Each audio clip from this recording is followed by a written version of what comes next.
an important decision that you made that changed the whole trajectory of your life? I woke up one morning and I decided no more. I decided not to let a narcissistic man direct my future. I decided to pack my son up. I decided to move forward and leave that alone. I decided that day that no one would ever put their hands on me again. I decided that my son deserved something better. I decided to leave. That's what changed my life. I packed my shit and I decided to leave. And that changed the direction of my life. I just stitched a video about what it was that changed the course of my life. And so I got to thinking like, Monica, this is a story. Go ahead and tell it. But see, I'm working from home today and I'm off for the next 2 days. That's why I didn't record yesterday. So I decided to tell this story. Not meaning no harm to anybody. But of course, I probably catch some backlash from this. But ask me if I care. So this is what happened. Now, keep in mind, I gave this person 3 years of my entire life. I put up with not one woman, but 11. Not only did I put up with 11, in the course of this relationship, he had not only messed with everybody in the projects where I have lived at, not only did he jump on me, not only did he take my money, not only did he break my self-esteem, but he broke me as a woman. And I will never, ever forget that. And I use that every day to make sure that I make it every day. I refuse to allow myself to be involved with somebody that's not good for me. Now, keep in mind, I've told y'all about the narcissist before. But everybody that I see that speaks on like domestic violence and all this other stuff, people in their comments go crazy. I am saying this. Don't go crazy in my comments because I'm going to go crazier in my comments. Now, he had messed with everybody that was in the projects. He had messed with a daughter and a mother. He had took groceries out of my house. He had took money where I couldn't pay my bills. He had broke the trust between me and my best friend because she wanted me to leave and I just didn't. And he kept me away from my family. And as y'all know, my family means everything to me. So when this was going on, I felt hopeless until I met my husband. When I met my husband was just an acquaintance. Not my friend, just an acquaintance. But my husband had been hearing stories about how and what was going on in my life from the people that I work with. Because as I told y'all before, the people that I work with didn't want me to be with my husband, so they made sure to hate on me. But it was okay because if I could get through what I went through, I know I can get through a little bit of hate. So that didn't bother me. But I got to a point where I felt like I deserved more. But more than that, I decided that Curtis deserved more. So maybe like a month before I got ready to leave, I started thinking of a plan. And I just didn't think of any plan. I thought of the whole plan. The escape plan, how to get out and change jobs. I took my time and I searched. I waited until he left and went running the streets and would stay gone for weeks on end. And I started packing my stuff. And little by little, I started throwing stuff away. Not just stuff, but stuff that I knew that I didn't need. Like I got rid of my couches. I didn't get rid of the couches to the end. But I got rid of like clothes and stuff that Curtis didn't need. I made sure that I started looking for another job at another place. I started looking for a car. I started looking for somewhere to stay. But the whole time that I was doing this, my husband was my friend. And by my husband being my friend, I started seeing the other side. Like I would get paid and my husband would be like, hey, why don't you go buy your outfit? Why don't you go get your hair done? Why don't you get your nails done? Why don't you do something for you? Because you are a bill. Why don't you do these things? So that you could go out with us over the weekend. So this is what I started doing. But because he was gone, I felt like I was free. When he wasn't there, I was free. I was free from the verbal abuse. I was free from the physical abuse. I was free from the mental torture that I was going through. I was free. See, what people don't understand when you tell somebody to leave, it's not that easy. And they tell you these things because it's not easy. Because this person was a factor in your life. At some point, you loved this person. At some point, you slept with this person. You ate with this person. You seen this person get up. You seen this person lay down. You heard every word that this person said. You saw all sides of this person. You fell in love with the good side, but you fell out of love with the bad side. And little by little, day by day, week by week, I fell out of love with this person. Because I can't sit and tell you that I didn't love him because I was with him for 3 years. I can't say that I didn't love him because I stayed. I still seen the good in him when there was no more good. There was nothing else good left in him that I saw. So day by day, week by week, month by month, I fell out of love with this person. And he knew it. Okay, how did I know he knew? Because every time he would like drop in or come past to get a shirt or pick up his shoes or take something to some woman's house, and I was overjoyed when he did these things.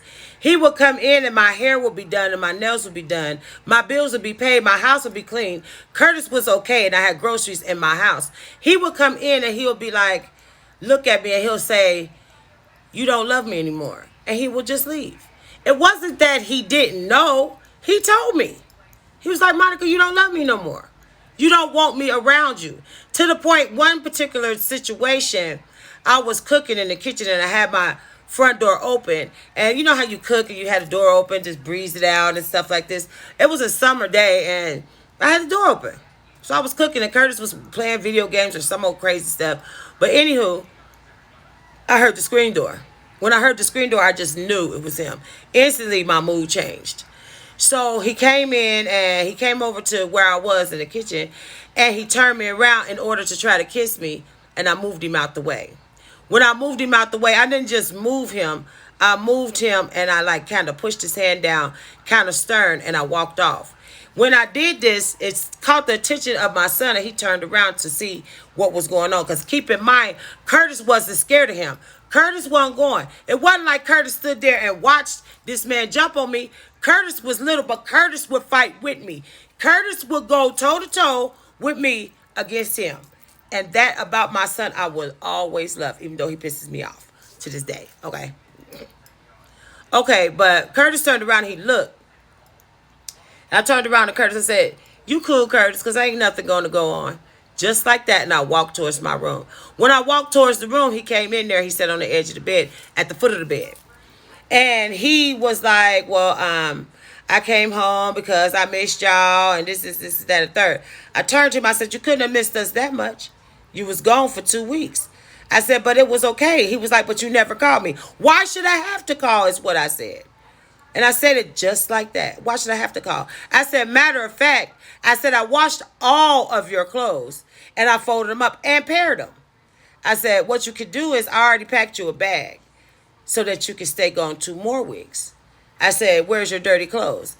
He was like, they down at my grandma's house, knowing that they wasn't. They was around the corner at Froghorn Leghorn's house. We ain't going to talk about her. She's irrelevant at this point.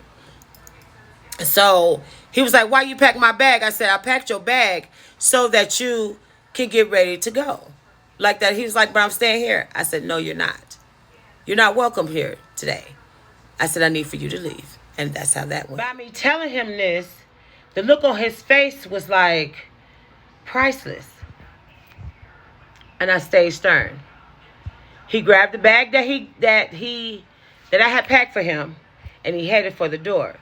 But this was where the plot thickens. When he went out the door, his friends was in the breezeway waiting on him. He hadn't planned on staying. He just came to keep an eye on whatever was going on at my house, what I had going on. Because keep in mind, the women that he was messing with was still going back, but was going back telling him what they saw me doing, if they saw me leaving, if my hair was combed, if my nails was done, if me and Curtis was gone. They told him everything. They filled him in like he was the president. Mr. President, she's gone. You know what I'm saying? And still, he kept checking on what I was doing. But I wasn't checking for him. He was checking for me. Now, this one particular time, I had decided to walk to the corner store. The same corner store that I have been telling y'all about. I walked to the corner store because I was trying to pick up some stuff that I needed and some cigarettes. Okay, don't talk to me about the cigarettes, girl. I hear it every day. Okay, anywho. I walk into the store. I'm in the back of the store. Curtis is on the outside of the store, sitting with his friends. So when Curtis, all of a sudden I heard Curtis like, "Mama, mama, mama." He came up behind me. He was like, "Mama, that woman just came in the store. I'm going to stay with you." I was like, "What woman?" He was like, "You know, that big woman with that hair on the top of her head." We talking about Froghorn. Okay, so when she came in and she saw me back down by the deli department, she makes a public announcement. She's at the cash register, and this is a corner store, so it's not very big. So what she says is, "Oh, I won. He done been in my house for a whole month. That's my man now. That's my man now." I politely turned around and I told her, "What did you win? That is your man. But what did you win? What did you win? You winner. What did you win? Oh, you won. You won. He's all yours." I went to go and pay for my stuff. She was waiting outside. She was like, "I don't know what you call yourself doing." She was like, "Cause he told me my spaghetti is better than yours." Now keep in mind, I'm like, what? I'm in my early 30s. This lady is like 51.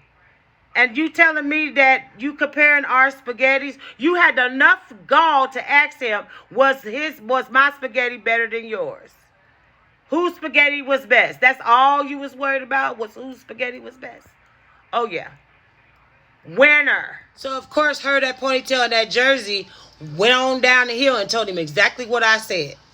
So maybe like 2 or 3 weeks after that time, I never seen her again. But my house phone rang. Now, keep in mind, I had already got my cell phone number changed because my husband had suggested it. So I got the cell phone number changed. He didn't have a cell phone number. None of the women that he messed with had the cell phone number. He never had the number. But what I didn't change was the house number because I had business calls and my mom then was calling that phone and all this other stuff. So I didn't change it. The phone rang 3 o'clock in the morning. And this is what I heard. "Monica, can I come home?" I'm like, "No." He was like, "Oh, you serious about that? 3 o'clock in the morning, but you whispering. Monica, can you come? Can I come home?" "No. Stay where you at, and I'll talk to you some other time." I hung the phone up. Went back to sleep. Maybe about 30 minutes later, the phone rang again. Me knowing that I got to go to work in the morning is pissing me off. So I answered the phone like, "Hello?" It's not him, it's her. "Oh, this motherfucker called you from my phone. What? He want to come home and you gonna let him and this. I politely told her, "Give him the spaghetti you just made and keep your man at home. He's not coming here. He's going to stay with you." And that's exactly what I told him. And I slammed the phone down. Now I got ready for work or whatever the case may be. I was steadily throwing away stuff. He didn't notice it because he didn't notice stuff like that. So maybe like he got in trouble or something or another and he went to jail. But see, he ain't stupid. When he went to jail, my husband was coming over to the house and, you know what I'm saying, staying the night and stuff like this. Now we sneaky linking. We just sneaky linked, and now my husband is spending the night at the house because he's in jail. My husband knows this. I knows this. But all of a sudden, I kept seeing his friends walk past my apartment. So I got kind of suspicious, like, wait a minute. I just know they are not checking for me. So I hear this at the door. When I hear this at the door, I went to the door. When I went to the door, I had on a robe. My husband had on a beater and was at the computer in my apartment. And when I opened the door, I slightly opened it. It was his friend. "I just came over here to check on you. The narcissist said that, you was here by yourself and I wanted to check on you." That's when my husband opened the door wider and was like, "She cool," and closed the door. You already know. They were sending kites, helicopters, and everything to that damn jail cell where he was to let him know what was going on in my house. By this point, I knew then that I had to leave. So what did I do? I just went on ahead and whatever I had, I told my landlord that I was moving. I had my uncle to come and get my stuff. I moved out. I took his stuff down to his grandmother's house, and I walked away and never returned.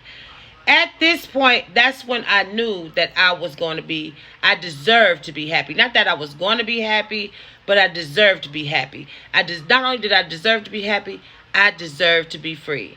So I don't know what it was that changed my life. I know what it was. It was my husband that changed my life for the better. But I knew I wanted to continue to be happy. Everybody deserves to be happy. And being happy, sometimes maybe you won't find that other person that matches your swag or makes you happy. But being free, being away, not being abused or physically accosted, not being called out names, not saying that you would never have nothing, having women call your phone all the time, being talked about, fingers being pointed at you, that's what I broke free of. I didn't just break free of him, I broke free of all of it. The whole scene at the damn projects, the whole scene about, it was just a mess. When I got free, I was free. And I never looked back. I never looked back. Why? Because I was free.